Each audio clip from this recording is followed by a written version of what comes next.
Hope you rested a little bit. I know it's very hard. This is the toughest part of the day, to stay concentrated continuously in the afternoon. So we'll go on until I feel that you cannot absorb anymore. And anyway, we still have a couple of days ahead, so no rush. Uh, the course is built in a very flexible manner. So what we will not finish today, we will continue tomorrow, and there's time for group work and assignment, so not too strict. Now I want to focus on something that you may know about, and I'll try to tie it in to atmospheric electricity, as we discussed in the previous talk. And most of us spend most of our time indoors, unless you are a farmer or a manual worker or doing something outside, like an athlete or a pro cricket player, that you have to be outside. Most of us normally are indoors, either work, research, study, family life, having fun indoors. And indoor air pollution is a serious problem, often overlooked, and that caught special attention during and after COVID-19, because people were forced to stay for prolonged times indoors. How many mandatory lockdowns did you have in India? Did you have, how many? 3. How long each one was? No, when the lockdown was, were you allowed out in the? Well,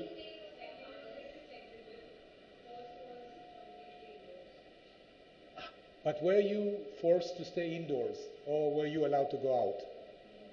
Indoors, continuously, without any going out shopping, taking the dog out.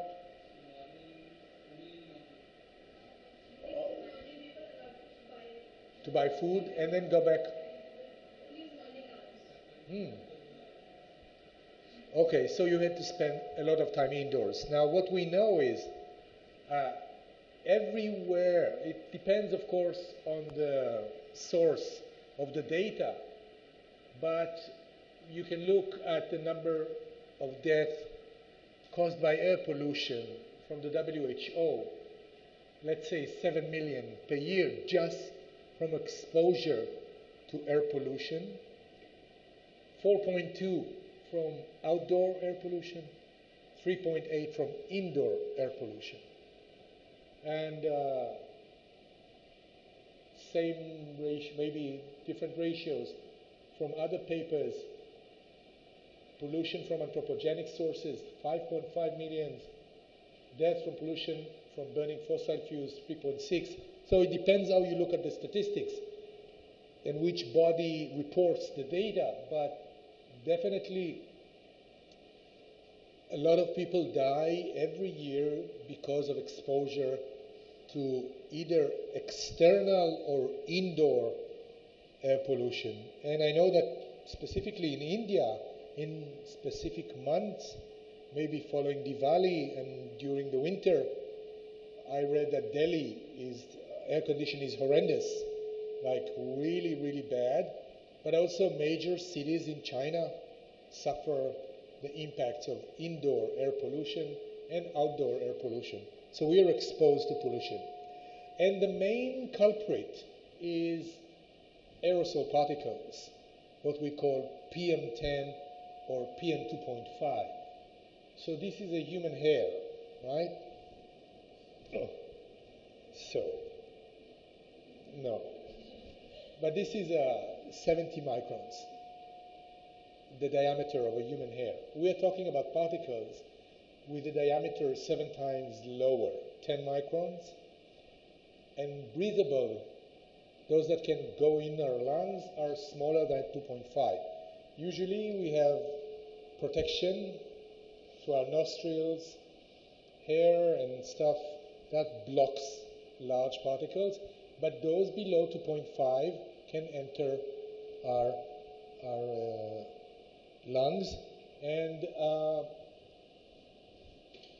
well, this is a Western world statistics, but 90% of the time, modern people spend indoors. Biased a little bit, I confess, but prolonged exposure, depends on the numbers. 1 in 10 deaths related to pollution diseases, either outside or inside. But suddenly, polluted particles are causing not only death, but also illness that neutralizes people for prolonged periods. And so work is being lost, work days is being lost, and there's economic damages. This is the costs estimated a decade ago in Europe, just by exposure to pollution and related illnesses. Okay? So what does indoor air quality, IAQ, relates to? It, of course, depends on the substances that our indoor environment is composed of. What is the color that was used to paint the walls? What are the carpets made of? Do they contain specific, for example, anti-flammable materials that slowly evaporate and release volatile organic compounds, VOCs? What is the concrete made of? Does it contain radioactive substances, as we discussed before? What is the quality of the outside air entering our building through the air conditioning system and the ventilation system? And what is the type of ventilation system we're using? What is it made of? What are the blades of the rotors? What are the color? Even those computers, the desks, the color that was used to color the wood and the oil that they used to polish it, all those materials slowly diffuse out materials. And those materials stay with us. And of course, if we do cooking on a gas stove, then we release many, many more materials in the kitchen. And certainly, if we use biomass burning to produce heat, that's even worse. And recent research shows that gas stoves are responsible to a lot of diseases related to cooking in modern houses. So now there's a movement to get out, to take gas stoves out and bring electric stoves inside. It's very prominent in the US. You can look up, there's like a wave of states that actually passed regulation, started in the east coast of the US, that take out gas stoves completely from school kitchens and now from state. When a contractor builds a new apartment house, he has to ensure, or he is forbidden from building a gas pipe infrastructure. They want it all electrical.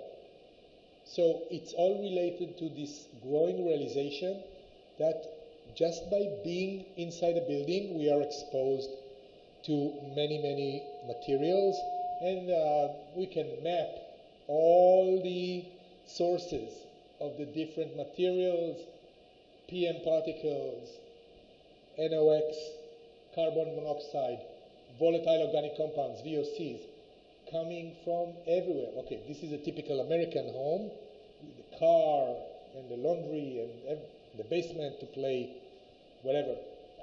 But this is a normal depiction of where we can expect materials, even in our bedroom and in the bathroom. A lot of materials, cleaning materials we use. They're all eventually not foolproof, slowly diffusing materials. And This is called the sick building syndrome. Did you hear about this? The sick building syndrome is something new in medicine that people report after being for a long time in an office, feeling headaches, migraines, sneezing, eye tears, feeling uneasy, getting stressed.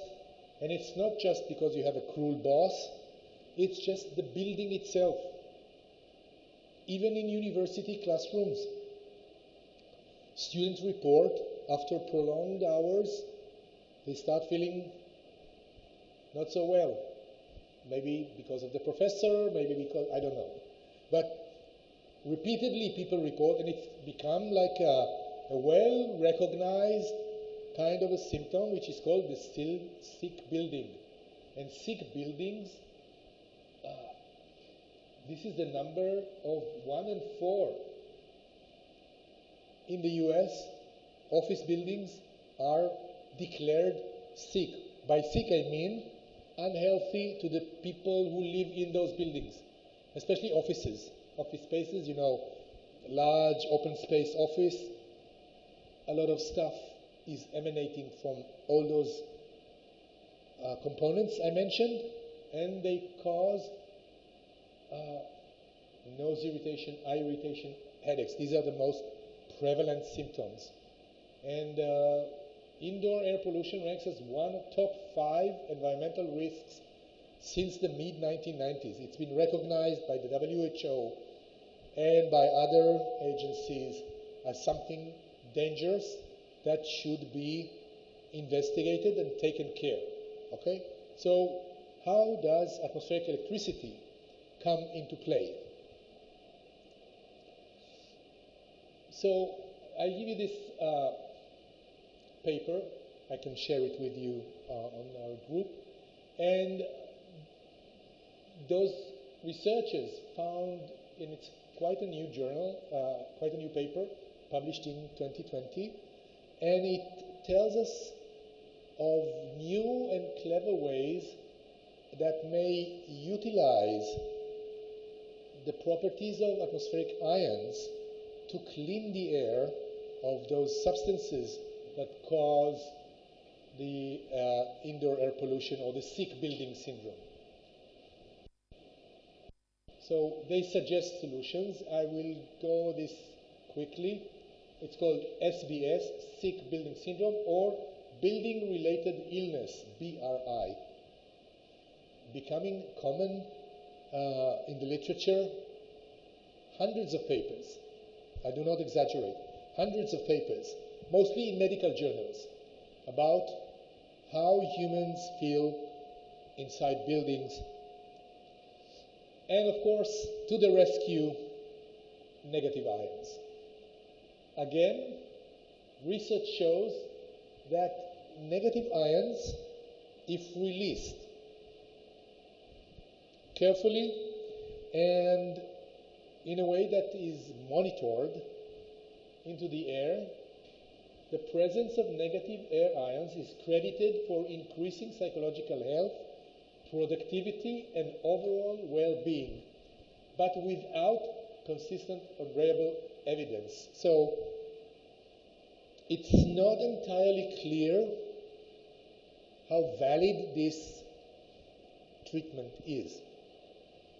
And it's very hard to confirm or quantify because, guys, it's subjective. If I ask you, how do you feel?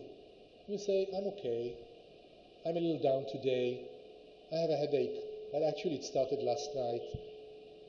So it's very hard to have subjective parameters like in medicine, blood pressure, heart rate, perspiration, those things that we can measure. We're coming from natural sciences. We are used to collecting data that is measurable. And feelings, hard to measure. You usually use very vague or unconclusive terms to describe how you feel. Like you go to the doctor and he asks you to report your symptoms. It's the choice of words that may dictate what he offers you as treatment, right? It's not accurate, not too easy to define. So, negative ions. And those scientists decided to conduct an experiment of controlled release of negative ions by 3 different methods. One is just to use ambient air with negative ions. The other is to use electrical discharge.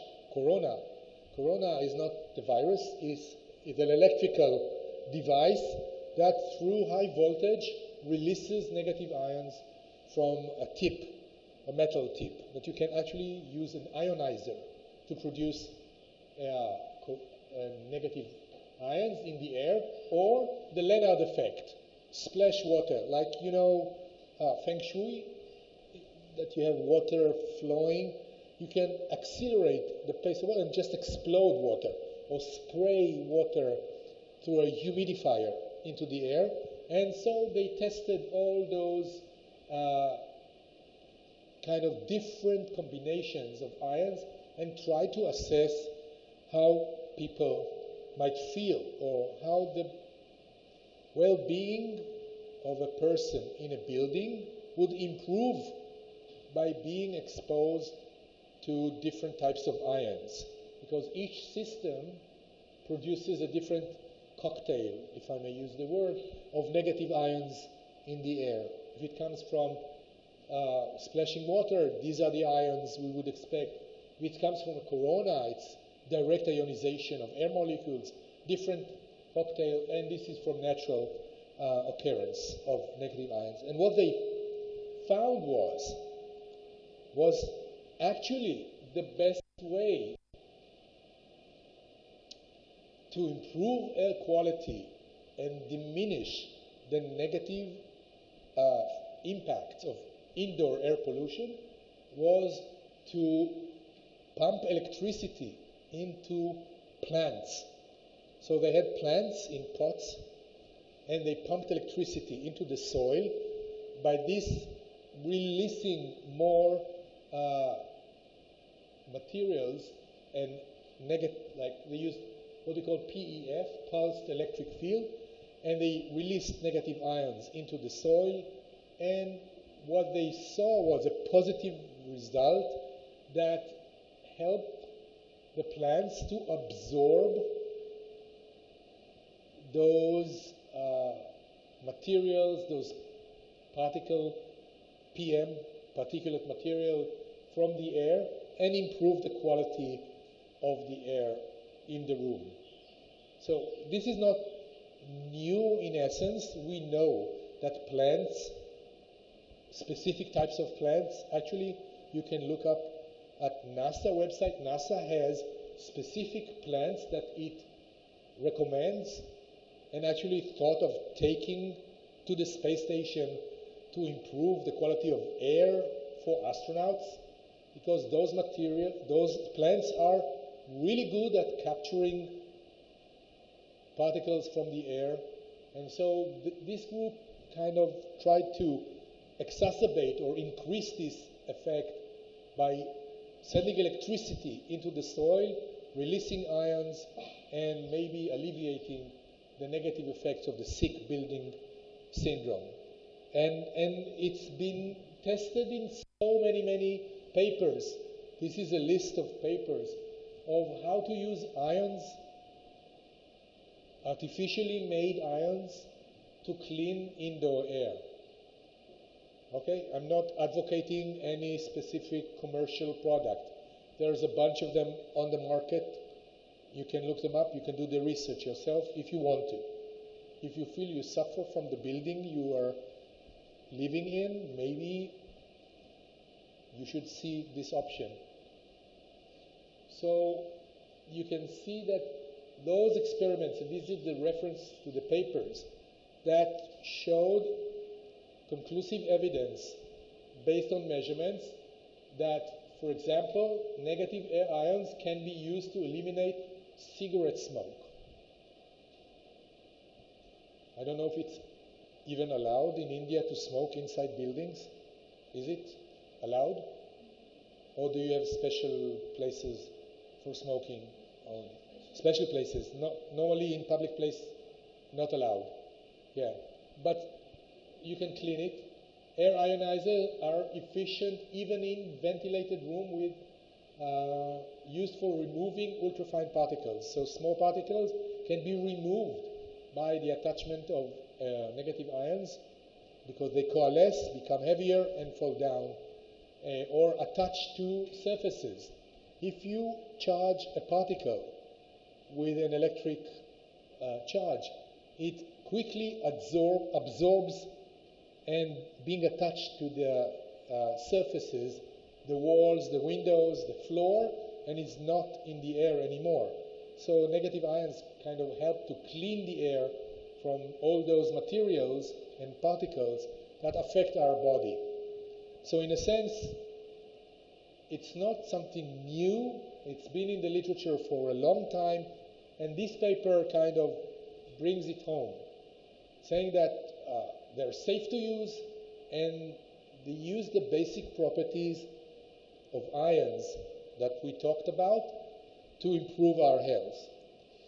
And this is another paper, a little older one, but this paper shows an exact number of how many ions do you need to release.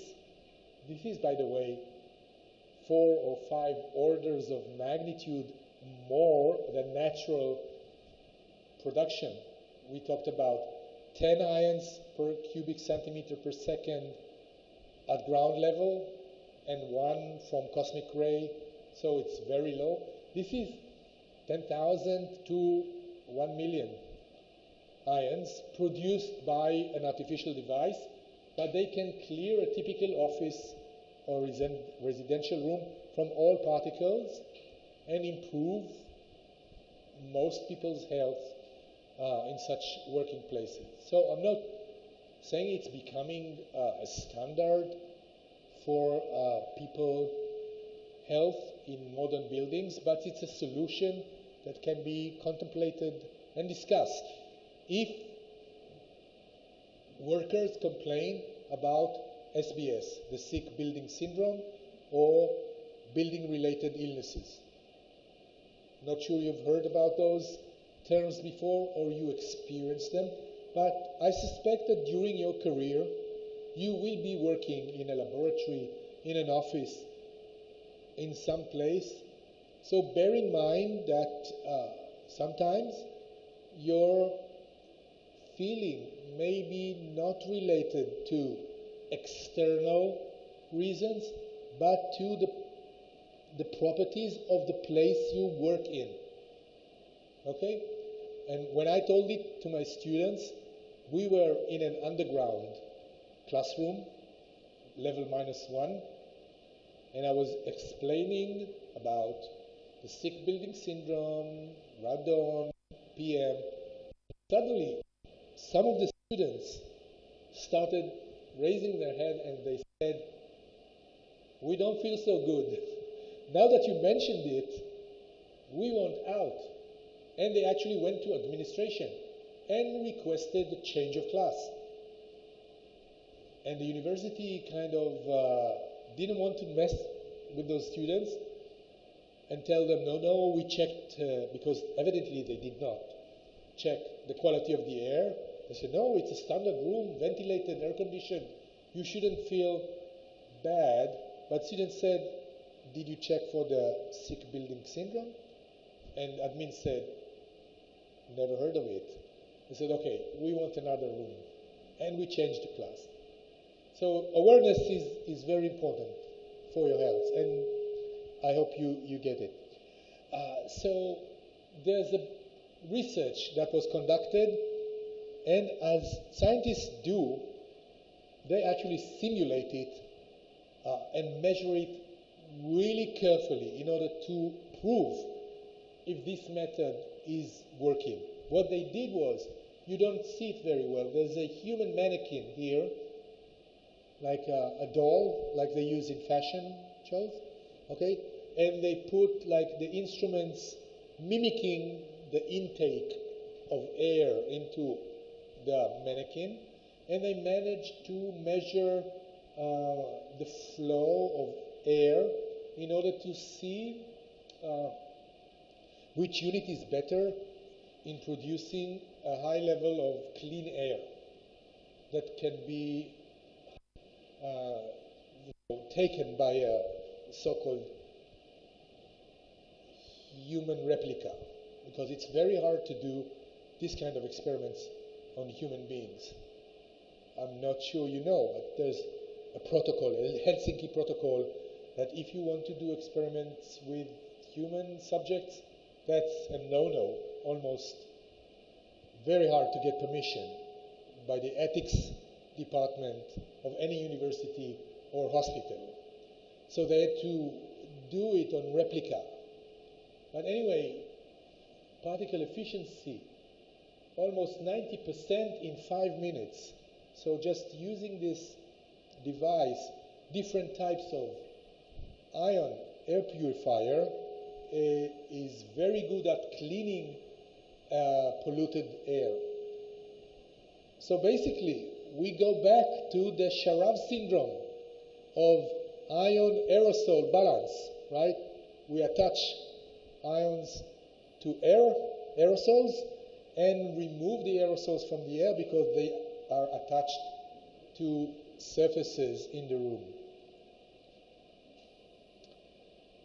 So, I think I convinced you that something is good may occur from ionizing the air. And then I read a little more, and I found this meta-analysis, a review paper, which I will share with you, air ions and mood outcomes. So not about migraines or any specific physiological effects, but the general mood, well-being. Am I happy? Am I sad? Am I stressed out? Am I in peace with myself? I, find the word that kind of portrays your mood. And so they tried to look, and it's a psychology journal. So it's not a directly medical journal or aerosol physics journal. This is more a review, qualitative literature review, and quantitative meta-analysis to check how does air ions, remember we talked about the Sharav, we talked about the waterfall, we talked about plants, we talked about so many things, and they all seem to have a positive effect, a good effect on our well-being. But these guys went the extra mile and looked at all the available evidence to see what air ions have on the psychology of mood and emotional state, which, as I said, harder to express and harder to quantify. It's not exact. And I don't want to read everything. I'll share this paper with you. But they're doing air ion exposure assessment. Those experiments go all the way back to the 1950s. And there's a reason for that. Because in the 1950s, the Cold War between Soviet Russia and the US had those fears of an all-out nuclear conflict, where, in order to protect the civilians, they would build huge shelters, bomb shelters, underground, and people would have to stay there. And so they were contemplating what would be like we experienced ourselves actually during COVID. Back in the 50s, they did experiments with volunteers and people and released ions. These are the numbers of ions, and these are the primary findings. And, for example, this paper from 1961, negative ions released for 1 or 2 hours. Concentration, 5,000 to 10,000 compared to 500, which is the normal. That's 10 times to 200 times larger. What is the matrix? Report depression. And they asked people, are you indifferent? Do you feel relaxed? Do you have a headache? How do you feel your breathing? Are you restless? And subjectively, positive air ions seem to increase the incidence of upper respiratory irritation in the winter, while negative ions had little or no effect. So that's, and there are many, many papers. I can go over the list. I will share it with you. And there's another list in this page. And the bottom line is, from all those papers and research conducted on not too many subjects, no consistent influence was found on the mood of people. So the psychological well-being may be something different than the physiological one. The physiological one is evidently clear because we remove particles and toxins from the air. So that's a good thing. But does it affect our mood, our emotional state? Unclear. Still unclear. So finally, personal comfort measures was observed. Air ionization was associated with lower depression scores, particularly at the higher exposure level. So there may be a signal there, but those experiments stopped in the 1980s, and this was not revisited. However, maybe during COVID and now the resurgence, because of the forced closures and the fact that we had to stay for so long inside, this will take a new interest. And one of the evidence I have is this new report released last year, 2 years ago, actually a year and a half, about the effect that I mentioned at the beginning, green and blue spaces and mental health, new evidence and perspective for action. So, to conclude, I think even though it's non-measurable in a very quantitative manner, there is value of exposure to either green or blue spaces. It improves our well-being. And it all ties in, actually, to the presence or the imbalance or the balance of ions in the air. So this is how atmospheric electricity plays into our mental health. And I'll stop here. I will share this report with you if you're interested to read. It's very interesting. I was not aware of all the very intricate aspects because it comes from, the word well-being is kind of amorphous, not very clear. How do we measure well-beingness? But it's becoming a very, I would say, often used term to take care of the well-being of people and of ourselves.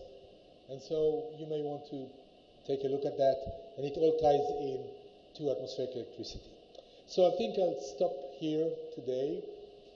It's enough for the first day. Tomorrow we will continue